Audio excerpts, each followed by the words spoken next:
నమస్కారం. Media today వార్తలకు స్వాగతం. ముందుగా వార్తల్లోని ముఖ్యాంశాలు. వర్క్ ఫ్రం హోమ్ ఇప్పుడు రియాలిటీ ఉన్న చంద్రబాబు ఇంట్లో నుంచే ప్రపంచానికి పనిచేసే రోజులు పెరుగుతాయని సీఎం. డిజిటల్ రంగంలో ఏపీని ముందంజలో నిలబెడతామన్న చంద్రబాబు. నైపుణ్యాభివృద్ధితో యువతకు ప్రపంచ స్థాయి అవకాశాలు.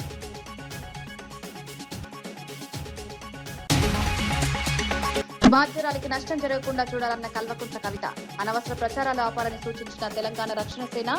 బండి కుమారుడితో పాటు అందరినీ అరెస్ట్ చేయాలన్న కవిత. పోక్సో కేసు దర్యాప్తు పారదర్శకంగా జరగాలని డిమాండ్.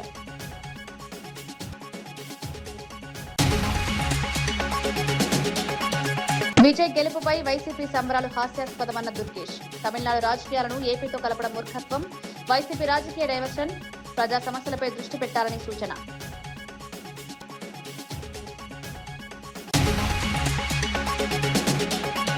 గ్రంథాలయం విజ్ఞాన గని లాంటిదన్న మంత్రి సీతక్క.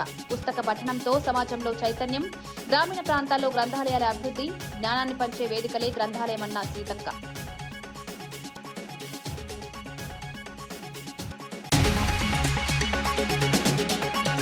బండి సంజయ్పై మాజీ మంత్రి సత్యవతి రాథోడ్ ఫైర్. బాధితురాలికి న్యాయం జరిగే వరకు పోరాటం. రాజకీయ ప్రభావంతో కేసుని మళ్లించొద్దన్న మంత్రి. మహిళా మంత్రులు ఎందుకు మౌనంగా ఉన్నారని ప్రశ్న.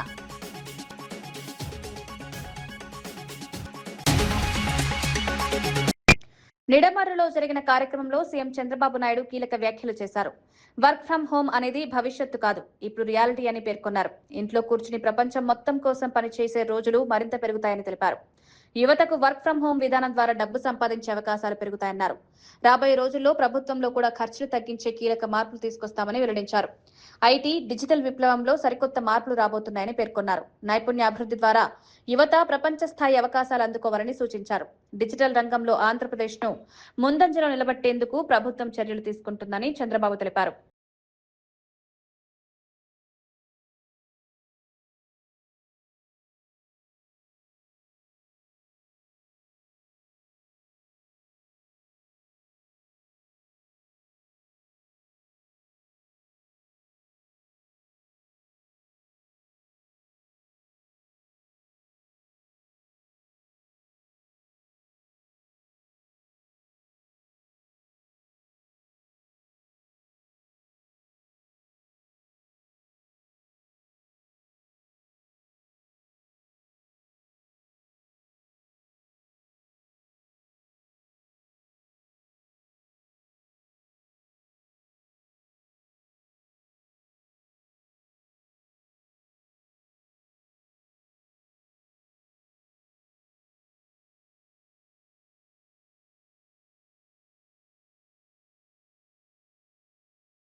నేను మొన్నే చెప్పాను, 7-8 ప్రిన్సిపల్స్ మనం గుర్తుపెట్టుకోవాలి.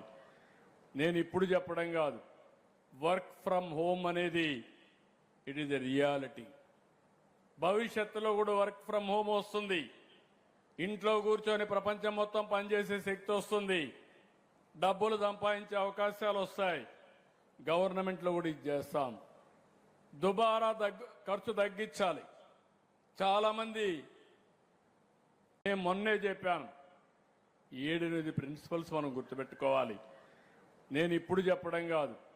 వర్క్ ఫ్రమ్ హోమ్ అనేది ఇట్ ఈజ్ ఎ రియాలిటీ. భవిష్యత్తులో కూడా వర్క్ ఫ్రమ్ హోమ్ వస్తుంది. ఇంట్లో కూర్చొని ప్రపంచం మొత్తం పనిచేసే శక్తి వస్తుంది. డబ్బులు సంపాదించే అవకాశాలు వస్తాయి. గవర్నమెంట్లో కూడా ఇది చేస్తాం. దుబారా ఖర్చు తగ్గించాలి. చాలామంది గ్రంథాలయం అనేది విజ్ఞాన గని అని మంత్రి సీతక్క అన్నారు. ఉపాధ్యాయుడిలాగే గ్రంథాలయం కూడా కొన్ని తరాలను తయారు చేస్తుందని పేర్కొన్నారు. మహబూబాబాద్ జిల్లా గొప్పతనాన్ని భవిష్యత్ తరాలకు తెలియజేసేలా పనిచేయాలని శ్రీకాంత్ రెడ్డిని కోరారు. పుస్తక పఠనం ద్వారా సమాజంలో చైతన్యం పెరుగుతుందని అభిప్రాయపడ్డారు. యువత చదువుపై ఆసక్తిని పెంచుకోవాలని సూచించారు. గ్రంథాలయాలు కేవలం పుస్తకాల నిల్వ కేంద్రాలు కాకుండా జ్ఞానాన్ని పంచే వేదికలన్నారు. గ్రామీణ ప్రాంతాల్లో కూడా గ్రంథాలయాల అభివృద్ధికి ప్రభుత్వం చర్యలు తీసుకుంటోందన్నారు. విద్యాభివృద్ధి కోసం సమాజం మొత్తం భాగస్వామ్యం కావాలని మంత్రి సీతక్క పిలుపునిచ్చారు.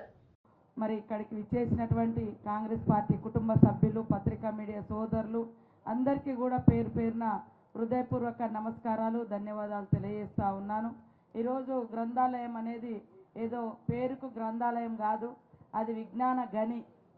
ఏ అంశంలో నీకు స్పష్టత కావాలన్నా ఆ గ్రంథాలయానికి పోతే కావాల్సినటువంటి నాలెడ్జ్ని, కావాల్సిన సబ్జెక్టును, మనకు తెలియని అనేక అంశాలను కూడా నేర్చుకోవచ్చు, జ్ఞానాన్ని పెంచుకోవచ్చు, చదువును పెంచుకోవచ్చు.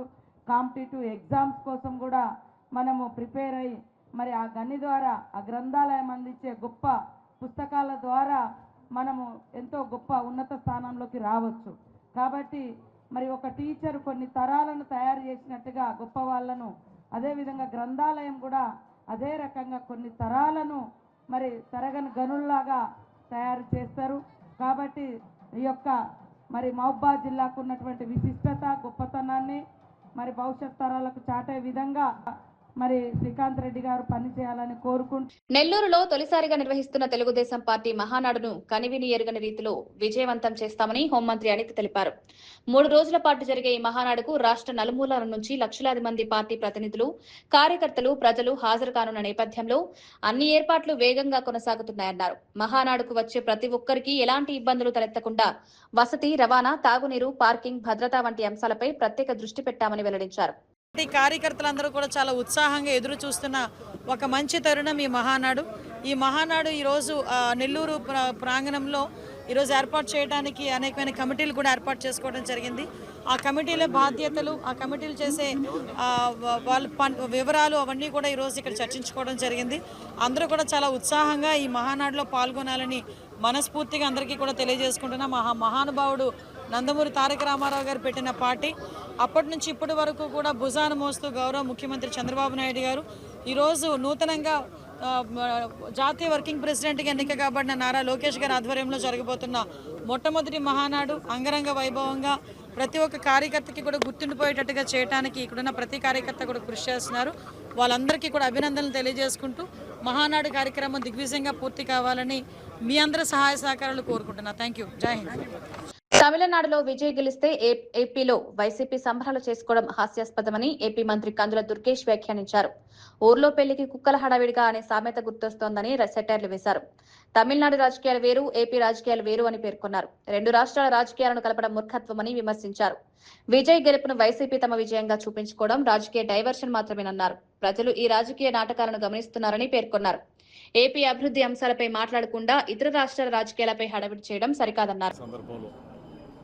ఇక్కడికి వచ్చి దర్శనం చేసుకుని వెళ్ళిపోయేటువంటి వారు 1 రోజు 2 రోజులకి పరిమితం కాకూడదనేటువంటి ఆలోచనతో వచ్చిన వాళ్ళు కనీసం 2-3 రోజులు ఉండి కేవలం ఆలయాల్లో దర్శనాలు మాత్రమే కాకుండా చుట్టుపక్కల ఉన్నటువంటి అన్ని ప్రకృతి సౌందర్యం ఉన్నటువంటి అనేక కార్యక్రమాలను కూడా చూడాలని, టూరిజంకి సంబంధించినటువంటి అనేక కార్యక్రమాల్లో పాల్గొనాలనేటువంటి ఆలోచనతో ఇవాళ ఆంధ్రప్రదేశ్ రాష్ట్ర ప్రభుత్వం, కూటమి ప్రభుత్వం, ముఖ్యమంత్రి చంద్రబాబు నాయుడు గారు, ఉప ముఖ్యమంత్రి పవన్ కళ్యాణ్ గారు, పైన ఉన్నటువంటి ప్రధానమంత్రి నరేంద్ర మోడీ గారు ఈ రాష్ట్రంలో పర్యాటక రంగాన్ని అభివృద్ధి చేసి తద్వారా ఫుట్ఫాల్ అనేటువంటిది వచ్చిన వాళ్ళు 2-3 రోజులు ఉండాలి అనేటువంటి ఆలోచనతో హోటల్ ఇండస్ట్రీని, హాస్పిటాలిటీ ఇండస్ట్రీని పెద్ద ఎత్తున ప్రమోట్ చేస్తున్నటువంటి సంగతి మీ అందరికీ తెలిసిందే.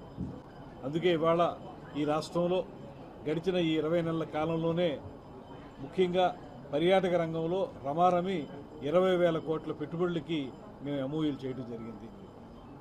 అలాంటి ఒక నేపథ్యం ఉన్నప్పుడు ఇవాళ మళ్ళీ ఇక్కడికి వచ్చినటువంటి పిలిగ్రిమ్స్కి కానీ, లేదా బిజినెస్ ట్రిప్కి వచ్చినటువంటి కానీ, లేజర్ ట్రిప్కి వచ్చిన వారికి కానీ అందరికి ఉపయోగపడే విధంగా, అందుబాటులో ఉండే విధంగా ఇవాళ ఈ రెజెంటా దేవరాయ 4-స్టార్ హోటల్ ప్రారంభించడం అనేది చాలా ఆనందకరమైన విషయం.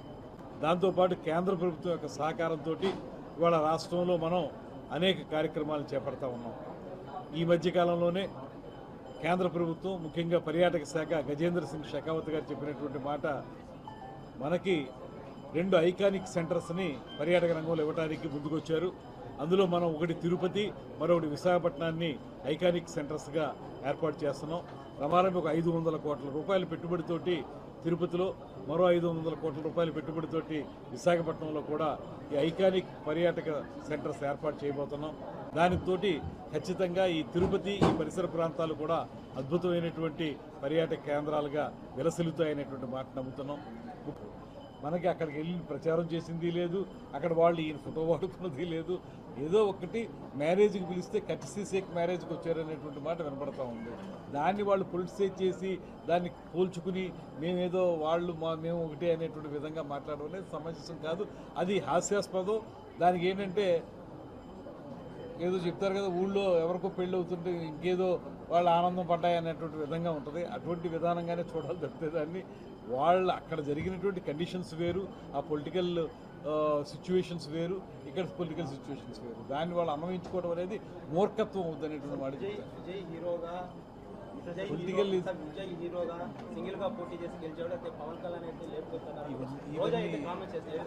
ఇవన్నీ ఇప్పుడు ఇది వచ్చింది మనం వేరే విషయం అయినా కూడా ఇంకోటి కూడా చెప్తాను. ఇక్కడ నేను ఇంతకుముందు చెప్పినట్లుగా ఇక్కడ రాజకీయ నేపథ్యం వేరు, అక్కడ రాజకీయ నేపథ్యం వేరు. అలా పోల్చడం అనేది సరైనది కాదు. అలా అయితే ప్రతి రాష్ట్రంలోనూ చాలా రకాలుగా జరుగుతూ ఉంటాయి. అవన్నీ మనం రాష్ట్రానికి అన్వయించుకోవడం, పోల్చుకోవడం అనేది కరెక్ట్ కానే కాదు. ఇక్కడ నేపథ్యం ప్రకారం మాట్లాడుకున్నాం, ఈ రాష్ట్ర రాజకీయ పరిస్థితుల ప్రకారం మాట్లాడుకోవాలి తప్పితే వేరేగా మాట్లాడడానికి లేదు. అమరావతిని టెక్నాలజీ హబ్ గా తీర్చిదిద్దే దిశగా కీలక పరిణామాలు చోటు చేసుకుంటున్నాయి. JPR university chancellor Regina, phantom AI global CEO Sanjay ప్రతినిధి బృందంతో కలిసి సీఎం కార్యదర్శి ప్రద్యుమ్నను కలిశారు. అమరావతి క్వాంటమ్ వ్యాలీ ప్రాజెక్టులో పెట్టుబడులు పెట్టేందుకు ఆసక్తి వ్యక్తం చేశారు. ఆధునిక టెక్నాలజీ ఆవిష్కరణల కేంద్రంగా అమరావతిని అభివృద్ధి చేయాలన్న లక్ష్యంతో ఈ చర్చలు జరిగాయి. క్వాంటమ్ టెక్నాలజీ, ఆర్టిఫిషియల్ ఇంటెలిజెన్స్ రంగాల్లో పెట్టుబడులు రాష్ట్రానికి మేలు చేస్తాయని అధికారులు భావిస్తున్నారు. టీంతో కూడా వర్క్ చేయడానికి క్వాంటమ్ ఏఐ గ్లోబల్ మిషన్తో పాటు ఆ కంపెనీతో పాటు మేము కలిసి ఇక్కడ వర్క్ చేయబోతున్నాం.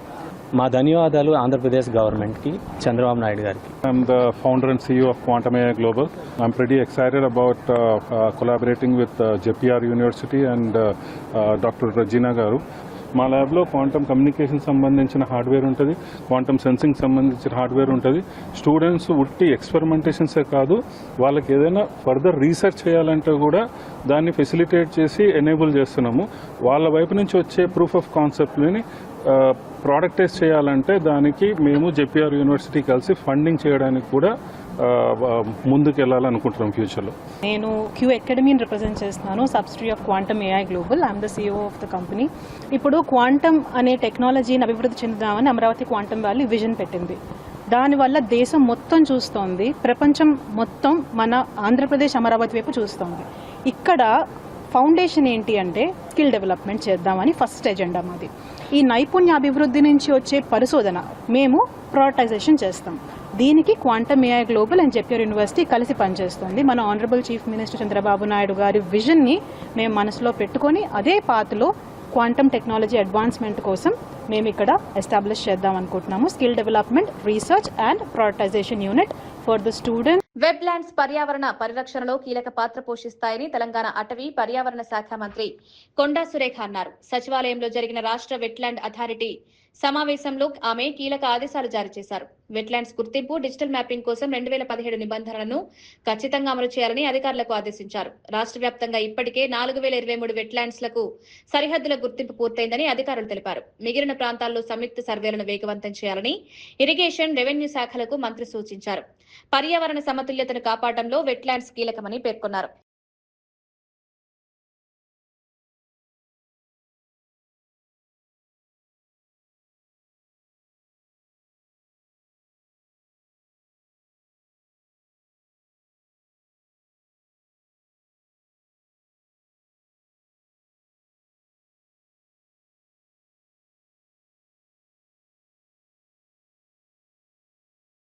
తమిళనాడు రాజకీయాల్లో ఏఐఏడీఎంకే అంతర్గత విభేదాలు మరోసారి బయటపడ్డాయి. పార్టీ సీనియర్ నేత సివి షణ్ముగం ఎడప్పాడి పళనిస్వామిపై సంచలన ఆరోపణలు చేశారు. గతంలో డీఎంకే నుంచి తనకు 2 ఫోన్ కాల్స్ వచ్చాయని తెలిపారు. ఆ తర్వాత ఏవీఎస్ స్వయంగా డీఎంకేతో చేతులు కలిపి ప్రభుత్వం ఏర్పాటు చేస్తామన్నారని ఆరోపించారు. ఈ వ్యాఖ్యలు ప్రస్తుతం అన్నా డీఎంకేలో ప్రకంపనలు సృష్టిస్తున్నాయి. పార్టీలో అసలు ఏం జరుగుతోందన్న చర్చ మొదలైంది. రాజకీయ వ్యూహాలపై నేతల మధ్య విభేదాలు మరింత పెరిగే అవకాశం ఉందని విశ్లేషకులు భావిస్తున్నారు. 4ஆம் தேதி தேர்தல் முடிந்து வெற்றி பெற்ற சான்றிதழ் வாங்குறோம். நான் 6:30 மணிக்கு வாங்குறேன். வாங்கிட்டு உடனே வீட்டில் கொடுத்துட்டு சென்னைக்கு கிளம்பிட்டேன். வந்து கொண்டே இருக்கிறேன். ஒரு 7:30 மணி இருக்கும் நான் செங்கல்பேட்டை தாண்டும் போது. யார் என்று பேரெல்லாம் கேட்காதீங்க. அதெல்லாம் கேட்காது, சொல்ல மாட்டேன். திமுகவில் இருந்து 2 முன்னாள் அமைச்சர்கள் எங்கள் லைனுக்கு வராரு. என்னடா இவங்களுக்கு சம்மந்தமே இல்லை, நம்ம கூட வராங்க.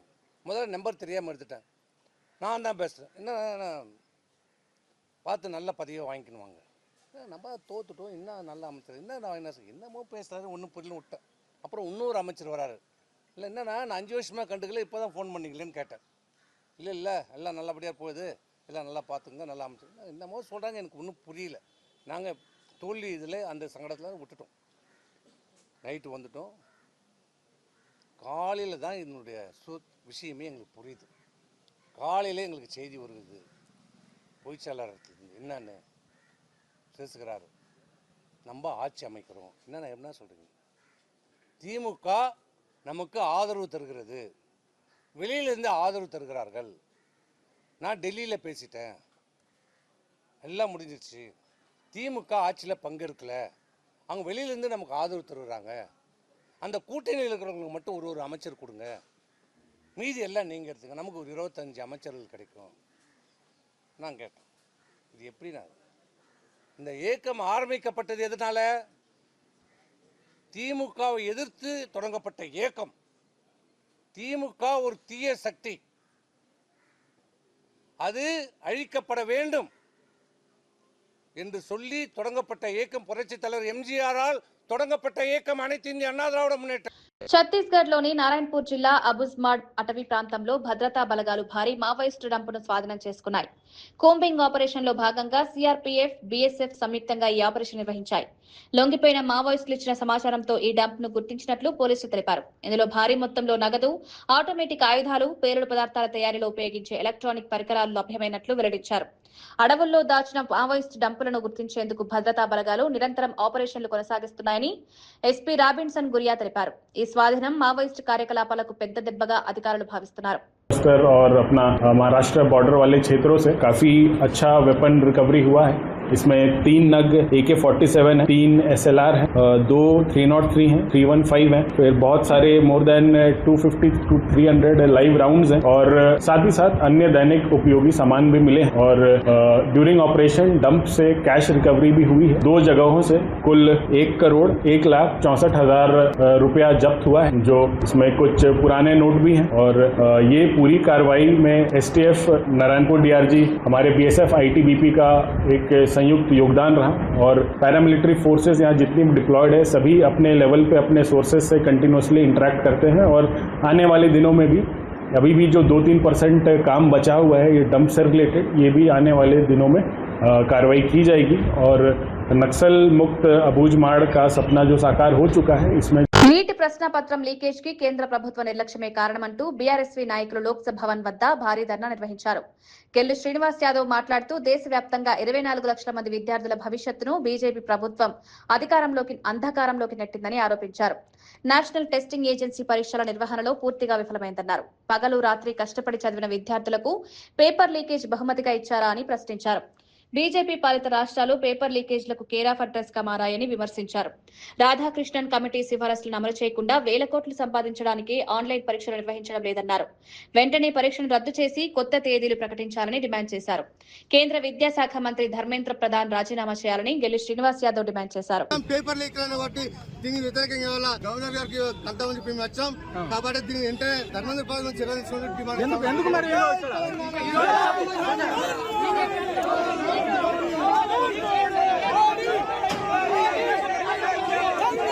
పోక్సో కేసులో బండి సంజయ్ కుమారుడు బండి భగీరథ్ ను వెంటనే అరెస్టు చేయాలని మహిళా సంఘాలు పేట్ బషీర్బాద్ పోలీస్ స్టేషన్ ఎదుట భారీ ధర్నా నిర్వహించాయి. కేంద్ర సహాయ మంత్రి బండి సంజయ్ ను బర్తరఫ్ చేయాలని నినాదాలు చేశాయి. భగీరథ్ పై నమోదైన కేసులో పోలీసుల విచారణ అనుమానాస్పదంగా ఉందని ఆరోపించాయి. కేసును ప్రభావితం చేసే ప్రయత్నాలు జరుగుతున్నాయని విమర్శించాయి. స్టేషన్ ముట్టడి నేపథ్యంలో పోలీసులు స్టేషన్ గేట్లను మూసివేసి భారీ బందోబస్తు ఏర్పాటు చేశారు. బాధితురాలికి న్యాయం జరిగే వరకు ఉద్యమం కొనసాగిస్తామని మహిళా సంఘాల నేతలు స్పష్టం చేశారు. చట్టం ముందు అందరూ సమానమేనని పేర్కొన్నారు.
బండి సంజయ్ తనని వ్యవహారంపై తెలంగాణ రక్షణ సేన అధినేత కల్వకుంట్ల కవిత స్పందించారు.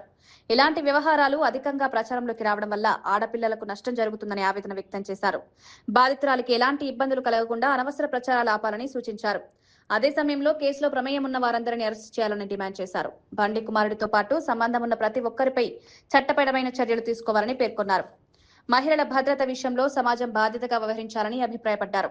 ఏది పడితే అది వాగితే ఆడపిల్లలకి ఎక్కువ నష్టం జరుగుతుంది. మన సమాజం ఇప్పటికి కూడా రేపు పొద్దున బండి సంజయ్ గారి అబ్బాయి దోషి కాదు అని తేలినా, దోషి అని తేలినా సమాజం మగపిల్లల్ని క్షమిస్తుంది, కానీ ఆడపిల్లలకు మాత్రం కంప్లీట్గా లైఫ్ బర్బాద్ అయ్యే పరిస్థితి ఉంటుంది. ఇవాళ బీఆర్ఎస్ పార్టీ సోషల్ మీడియా చేస్తున్న అత్యుత్సాహంతో ఏం జరిగింది, బండి సంజయ్ వారి సైడ్ నుంచి వాళ్ళు ఆ ఆడపిల్ల మొత్తం వీడియోలు, ఫేసులు, ఫోటోలు మొత్తం బయట పెట్టారు. అంటే ఒక అమ్మాయి, ఆమె మైనరో కాదో అనేటటువంటి చర్చ ఉంది. ఆ అమ్మాయి జీవితాన్ని నాశనం చేయడానికి ఇవాళ డైరెక్ట్గా బీఆర్ఎస్ పార్టీయే కారణం. ఏం అవసరం ఉంది, అంత అత్యుత్సాహం ఏముంది? ఇష్యూ సాల్వ్ చేయనియండి. మాట్లాడుతున్నారు కదా, డెఫినెట్గా ఆడపిల్ల పక్షమే ఉంటాం. మన తెలంగాణ సమాజంలోనే అది ఉన్నది, ఆడపిల్ల పక్షమే ఉంటాం. కానీ ఇవాళ ఆడపిల్ల జీవితం నాశనం అవడానికి కారణం ఎవరు? ఎందుకు అమ్మాయి ఫోటోలు బయటికి రావాలి, అమ్మాయి వీడియోలు బయటికి రావాలి? నేను పోలీస్ శాఖ వారిని కోరుతా ఉన్నాను, ఎవరెవరైతే ఆ అమ్మాయి ఫోటోలు, వీడియోలు పోస్ట్ చేసిండ్రో ఆ సోషల్ మీడియా అకౌంట్స్ బ్లాక్ చేయండి, వారిని ఖచ్చితంగా అరెస్ట్ చేయండి. మీ ముఖ్యమంత్రి మీద ఒక చిన్న పోస్ట్ పెడితే ఇవాళ ఎత్తుకపోయి అరెస్ట్ చేస్తున్నారు. కాబట్టి ఒక ఆడపిల్ల జీవితాన్ని నాశనం చేసేటట్టుగా పోస్టులు పెట్టి, వీడియోలు పెట్టి, వాళ్ళ ఫ్రెండ్స్తో ఉన్నప్పటి ఈ ఫోటోలు అన్ని బయట పెట్టినటువంటి అకౌంట్స్ని బ్లాక్ చేయాలి, ఖచ్చితంగా వాళ్ళని అరెస్ట్ చేయాలని చెప్పి నేను డిమాండ్ చేస్తూ ఉన్నాను. కేంద్ర హోంశాఖ సహాయ మంత్రి బండి సంజయ్ పై మాజీ మంత్రి సత్యవతి రాథోడ్ తీవ్ర విమర్శలు చేశారు. నా కుటుంబం జోలికి వస్తే అంతు చూస్తానన్న బండి సంజయ్ వ్యాఖ్యలకు ఘాటుగా కౌంటర్ ఇచ్చారు. గతంలో బండి సంజయ్ కుమారుడు పబ్బులు, క్లబ్బుల్లో గొడవలు చేసినప్పుడే తండ్రిగా బుద్ధి చెప్పి ఉంటే ఈ రోజు ఒక అమ్మాయి జీవితం నాశనం అయ్యేది కాదని, బాధితురాలికి అన్యాయం జరుగుతుంటే మహిళా మంత్రులు ఎందుకు మౌనంగా ఉన్నారని ప్రశ్నించారు. చట్టం ముందు అందరూ సమానమేనని పేర్కొన్నారు. కేసులో నిష్పక్షపాత విచారణ జరగాలని డిమాండ్ చేశారు.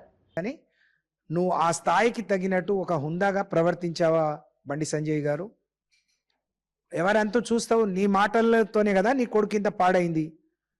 ఒక తల్లి కొడుకు ఎక్కడో కోడిగుడ్డు దొంగతనం చేసినవాడు గట్టిగా చెప్పి ఉంటే, మందలించి ఉంటే పెద్ద దొంగ అయ్యేవాడు కాదు. నీ కొడుకు ఎప్పుడో ఇంటర్మీడియట్లో 10th ఉన్నప్పుడు మరి గొడవలైనాయి, క్లబ్లలో పబ్బులలో గొడవలైనాయి అని చెప్పి పేపర్లో వస్తే ఆ రోజు నువ్వు కరెక్ట్గా భయపెట్టి ఉంటే ఒక ఆడపిల్ల జీవితం ఈ విధంగా అయ్యేది కాదు.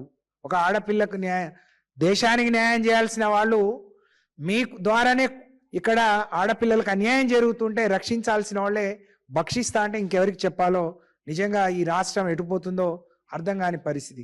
దురదృష్టం ఏంటి అంటే రాష్ట్రానికి ముఖ్యమంత్రి హోంశాఖ చూస్తున్నాడు. 3 నెలలుగా ఒక ఆడపిల్ల పోలీసుల చుట్టూ తిరిగి ఇబ్బంది పెడుతుంటే పైనుంచి పోలీసులే భయపెట్టి రాజీ చేసే ప్రయత్నం చేస్తుంటే మరి ఇంటెలిజెన్స్ వ్యవస్థ మరి ఏం గడ్డి పీకుతుందో నిజంగా చాలా బాధాకరం. ఏం చేస్తున్నారు? నేను కూడా మహిళా శిశు సంక్షేమ శాఖ మంత్రిగా ఈ రాష్ట్రంలో మహిళా మంత్రులు ఉన్నారు. అంటే బండి సంజయ్ గారి కొడుకో న్యాయం, రాష్ట్రంలో మిగతా పిల్లలకు ఒక న్యాయమా? అంటే ఒక్కొక్క వ్యక్తులను, వాళ్ళ పదవులను, వాళ్ళ పొజిషన్ని చూసి మీరు శిక్షలు కానీ కేసులు కానీ పెడతారా? పైపెచ్చు సిగ్గు లేకుండా 17 ఏళ్ల అమ్మాయి హనీ ట్రాప్ చేసిందని కేసు. సత్యసాయి జిల్లా పుట్టపర్తిలో ₹1,00,00,000 వ్యయంతో 5th జనరేషన్ యుద్ధ విమానాల తయారీ ప్రాజెక్టు ఏర్పాటు చేయడం చారిత్రాత్మక నిర్ణయమని ఎమ్మెల్యే పల్లె సింధూరారెడ్డి అన్నారు. 650 ఎకరాల్లో ఏర్పడనున్న ఈ ప్రాజెక్టు భారత రక్షణ రంగానికి కీలకమని పేర్కొన్నారు. ఈ ప్రాజెక్టుకు ఏపీకి తీసుకురావడంలో ప్రధాని మోదీ, సీఎం చంద్రబాబు, మంత్రి నారా లోకేష్ కృషి చేశారని తెలిపారు. ఆమడగూరులోని రిలయన్స్ సోలార్ పవర్ ప్రాజెక్టుతో జిల్లాకు కొత్త అభివృద్ధి దిశ లభిస్తుందన్నారు.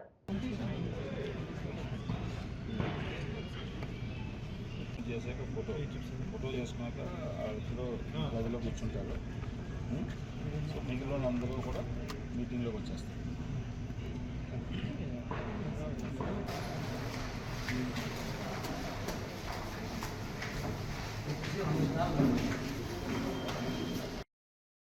చాలా కఠినంగా ఉండాల్సింది అన్న వెహికల్ ఎవరు చెప్పినా ఆ దింపేసి లోపలికి వెళ్ళాల్సిందే వెహికల్. ఒకటేనా పార్కింగ్ పబ్లిక్ పార్క్ పక్కనే దానికి అడిషనల్గా మన స్టేషన్కి ఈ పక్క